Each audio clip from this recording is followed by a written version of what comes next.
घरेलू मुलाजिम को मालकन से प्यार हो गया। 2 बच्चों की मां मुलाजिम के साथ फरार। पुलिस ने दोनों को कैसे गिरफ्तार किया? खातून की घर से भागने की क्या वजह थी? ये ब्लाइंड नामलम दरखास्त थी। इसके बाद वर्किंग शुरू की तो हमें फिर इसमें थ्रू CDR हमें ये मालूम हुआ हमें मारता है। सबसे पहले ये बता दें कि ये खतून आपने इसको किधर से बरामद किया? बिल्कुल ये निदा नामी खतून थी। ये इधर हमारे मरापा के साथ गाँव में भाग रहने वाली थी। तो इसके खामन ने आके थाने में दरखास्त दी कि मेरी बीवी जो है वो नहीं मिल रही। तो बेसिकली ये ब्लाइंड नामलम दरखास्त थी। तो इसके बाद वर्किंग शुरू की तो हमें फिर इसमें थ्रू CDR हमें ये मालूम हुआ कि एक खिजर नामी इनका मुलाजम था जो उसके भाई का मुलाजमा कर रहा था उसके डेरे पे। तो उसके साथ ये बहावल नगर उनकी लोकेशन आई। तो फिर हमने अपनी टीम भिजवाई बहावल नगर।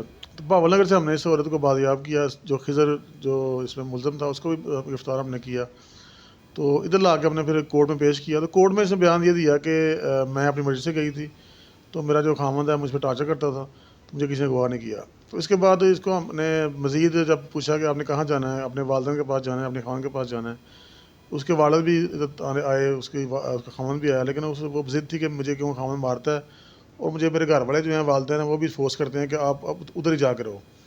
तो लिहाजा मैं ना वालिदैन के साथ जाना चाहती हूँ, ना मैं अपने खामन के साथ जाना चाहती हूँ। तो फिर हमने उसकी सेफ कस्टडी के लिए हमने उसको दारुल में भिजवा दिया। इन्वेस्टिगेशन सर के दौरान कोई बात सामने आई है कि क्या वजह थी उसके घर से फरार होने की? क्या वाकई उसके साथ हो, इसको इश्क था या कोई मजबूरन गई है? इसके बारे में इन्वेस्टिगेशन क्या है? बेसिकली पहले भी इस तरह के केसेस आते रहते हैं थाने में। जो मेरा पॉइंट ऑफ व्यू इसमें है ना, जो हमने किस में इन्वेस्टिगेट किया उसमें ये है कि ये खतून जो है ना, ये वाकई इसको थोड़ा सा इसका खामंद टॉर्चर करता था, इसको मारता पीटता था और इसका अच्छा सलूक नहीं कर रहा था। जो नौकर था उसने उसके साथ कोई इस तरह की बातें की, प्यार भरी बातें की, उसकी बातों में आ गई।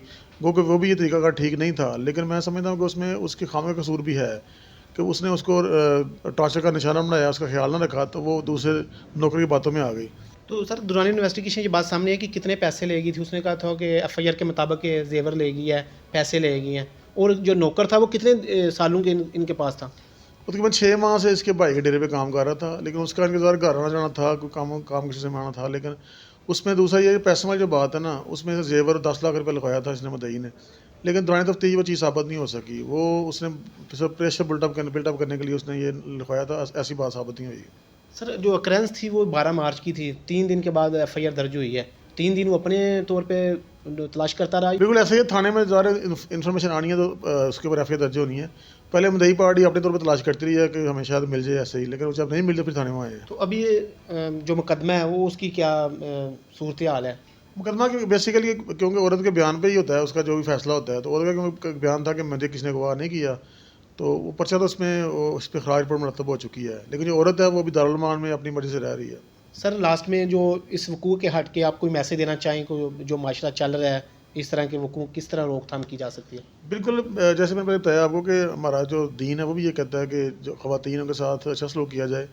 तो किसी खतून को टार्चर करना, उसको ज़हनी तौर पर मफलूज कर देना या बार बार उसको इस तरह करना कि वो अपना इतना बड़ा फ़ैसला कर ले, क्योंकि ये फ़ैसला भी गलत है, मैं इसको सपोर्ट नहीं करता, लेकिन ये मैं समझता हूँ कि इसमें सारे महरक़ात होते हैं।